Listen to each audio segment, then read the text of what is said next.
Pesugihan identik dengan tumbal, dan yang menjadi tumbal seringkali anggota keluarga pihak yang mendapat pesugihan.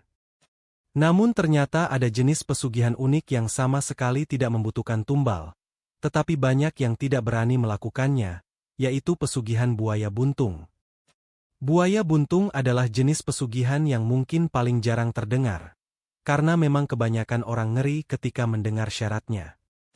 Inilah kisahnya, dan selamat menyelami dunia misteri.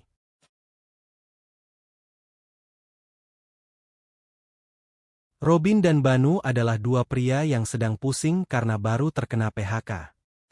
Semula, mereka bekerja di pabrik tekstil, dan mendapat penghasilan yang cukup untuk menghidupi diri dan keluarga. Namun kemudian perusahaan tekstil itu bangkrut, dan terpaksa melakukan pemutusan hubungan kerja pada semua karyawan, termasuk Robin dan Banu. Robin berusia 28 tahun, dan masih lajang. Sementara Banu berusia 29 tahun dan sudah menikah serta memiliki satu anak. Mereka saling kenal hingga berteman dekat karena sama-sama bekerja di perusahaan yang sama dan di bagian yang sama, sehingga sering ketemu. Ketika sama-sama terkena PHK akibat tutupnya perusahaan tempat mereka bekerja, keduanya pun bertekad untuk berjuang bersama-sama. Robin dan Banu lalu mencari-cari informasi mengenai lowongan kerja yang sekiranya dapat mereka masuki. Namun mencari kerja di zaman ini sepertinya bukan hal mudah. Di dunia maya, Robin dan Banu kerap mendapati pemberitahuan lowongan kerja. Namun, ketika ditindaklanjuti, lowongan itu ternyata mencurigakan atau berpotensi penipuan. Misalnya, Robin pernah mengajukan lamaran pada perusahaan yang berita lowongannya ia temukan di internet. Namun ketika mendaftar, Robin diminta menyetor sejumlah uang. Robin pun mundur. Ia mencari pekerjaan karena butuh uang, malah diminta menyetor uang. Sementara Banu juga sudah keliling ke sana kemari mencari tempat-tempat yang sekiranya dapat ia lamar. Namun rata-rata tempat yang ia datangi menyatakan sedang tidak membuka lowongan. Ada pula yang membuka lowongan, namun Banu tidak memenuhi syarat. Suatu malam, Robin dan Banu bercakap-cakap berdua, saling tukar pikir mengenai kenyataan hidup yang tengah mereka hadapi. Banu mengatakan bahwa ia sangat kalut, karena harus menghidupi istri dan anaknya, sementara ia sekarang tidak punya penghasilan sama sekali. Robin bisa memahami kekalutan Banu, karena bahkan ia yang masih lajang pun merasa stres menghadapi kondisi setelah PHK. Mereka tidak mendapat pesangon PHK karena perusahaan dinyatakan bangkrut, sehingga mereka juga tidak memiliki pegangan uang sama sekali untuk melanjutkan hidup. Dan menjalani kehidupan tanpa uang adalah kondisi yang sangat membingungkan. Karena hal itulah, Banu sampai terpikir untuk mencari pesugihan, demi mengatasi masalah yang sedang ia hadapi saat ini. Ketika Banu menyatakan hal itu, Robin tampak keberatan, karena pesugihan selalu membutuhkan tumbal, dan tumbalnya adalah anggota keluarga. Tapi kemudian Banu mengatakan bahwa ia pernah mendengar ada pesugihan yang sama sekali tidak membutuhkan tumbal. Robin mulai tertarik. Jika ada pesugihan yang sama sekali tidak membutuhkan tumbal, sepertinya ia juga mau. Karena risikonya akan ia tanggung sendiri tanpa mengorbankan orang lain. Robin pun lalu bertanya pesugihan apa yang tidak memakai tumbal, dan Banu menyatakan, ada pesugihan bernama buaya buntung.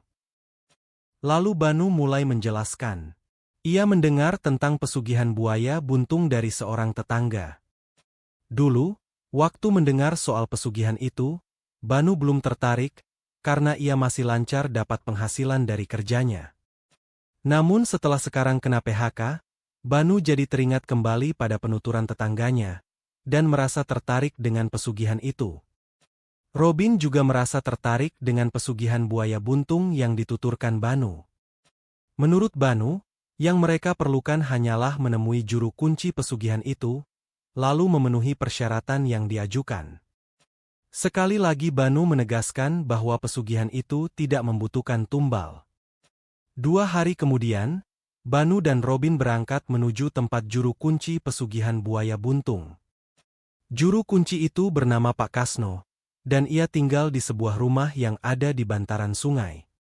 Sebagai juru kunci, Pak Kasno punya ritual memberi makan siluman buaya yang sewaktu-waktu muncul di sungai. Karena itulah ia sengaja tinggal di bantaran sungai. Ketika Banu dan Robin sampai di rumah Pak Kasno, juru kunci itu sedang berdiri di pinggiran sungai, sambil memegangi benda mirip wadah nasi.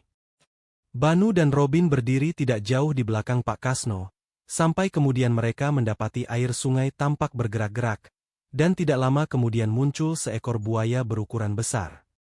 Banu dan Robin ketakutan melihat buaya itu mengambang di sungai, dan bergerak mendekati tempat Pak Kasno berdiri. Banu dan Robin menyaksikan buaya itu bertubuh besar, namun ekornya tidak kelihatan.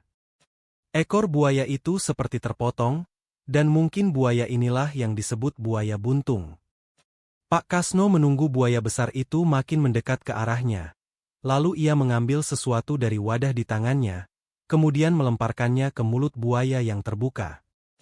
Sesuatu yang dilemparkan Pak Kasno langsung tertangkap oleh mulut buaya itu, yang seketika menutup kembali. Setelah itu, buaya besar tersebut menyelam ke dalam air hingga tidak lagi kelihatan. Pak Kasno lalu mengajak Robin dan Banu masuk rumah.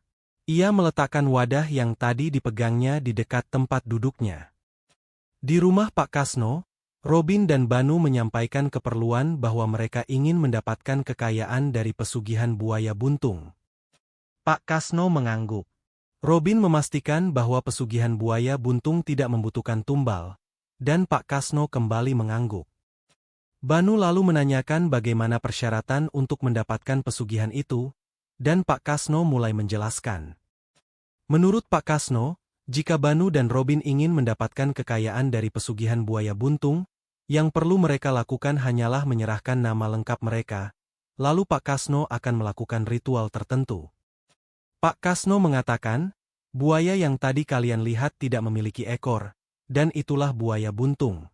Buaya besar tadi sebenarnya siluman, dan siluman buaya itulah yang akan memberikan kekayaan pada kalian. Banu dan Robin mengangguk. Pak Kasno melanjutkan penjelasannya.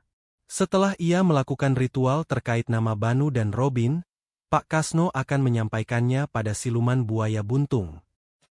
Lalu kekayaan yang diminta Banu dan Robin akan muncul secara gaib, dalam bentuk uang yang sangat banyak. Pak Kasno mengambil wadah yang ada di dekatnya, lalu berkata pada Banu dan Robin, uang yang kalian minta akan muncul di wadah ini. Pak Kasno melanjutkan, masing-masing dari kalian akan mendapatkan uang dengan nominal terbesar, sampai sepenuh wadah ini. Banu dan Robin memperhatikan wadah di tangan Pak Kasno, dan melihat wadah itu mirip wadah nasi berukuran besar. Jika uang 100 ribuan terkumpul di wadah itu sampai penuh, jumlahnya pasti lebih dari 1 miliar. Banu dan Robin pun mengangguk. Punya uang 1 miliar di masa sulit seperti sekarang tentu hal bagus. Mereka bisa membuka usaha, dan mengembangkan uang itu hingga lebih banyak. Banu lalu bertanya pada Pak Kasno mengenai apa yang harus mereka lakukan setelah mendapatkan uang dalam jumlah besar itu. Pak Kasno mengatakan, kalian hanya perlu menggunakan uang itu, bebas untuk apa saja. Tapi karena kalian mendapat kekayaan dari siluman buaya buntung, kalian juga akan menjadi pengikutnya. Robin belum memahami maksud ucapan Pak Kasno, jadi ia menanyakan hal itu. Pak Kasno lalu menjelaskan lebih spesifik. Ia mengatakan, buaya yang kalian lihat tadi tidak memiliki ekor. Jadi kalau kalian jadi pengikutnya, kalian juga akan kehilangan ekor. Kalian dapat uang, tapi harus menyerahkan ekor kalian pada buaya tadi. Banu dan Robin masih belum paham, karena mereka merasa tidak memiliki ekor. Lalu Pak Kasno menjelaskan, kalian punya ekor, tapi di depan. Seketika Banu dan Robin paham apa yang dimaksud Pak Kasno. Dan sebelum mereka sempat mengatakan apa-apa, Pak Kasno sudah kembali berkata, begitu kalian mengambil uang yang telah muncul di wadah ini, ekor milik kalian akan hilang secara gaib. Ekor itu sebagai pembayaran atas uang yang kalian minta. Nantinya saya akan menyerahkan ekor kalian pada buaya buntung, seperti yang tadi kalian lihat di sungai.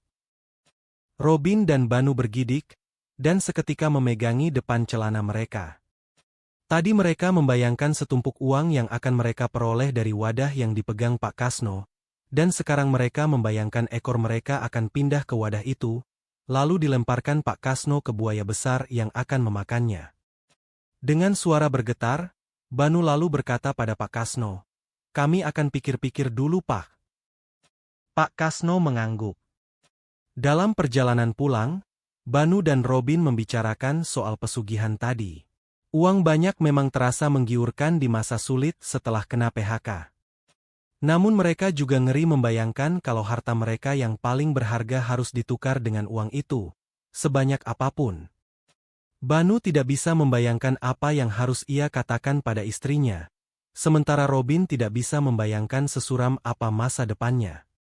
Mereka akhirnya memutuskan untuk membatalkan rencana pesugihan itu, karena lebih baik kesulitan mencari uang daripada kehilangan harta paling berharga. Jangan lupa like, komen, share dan subscribe, agar tidak ketinggalan kisah-kisah misteri lain di channel ini. Sampai jumpa di kisah berikutnya.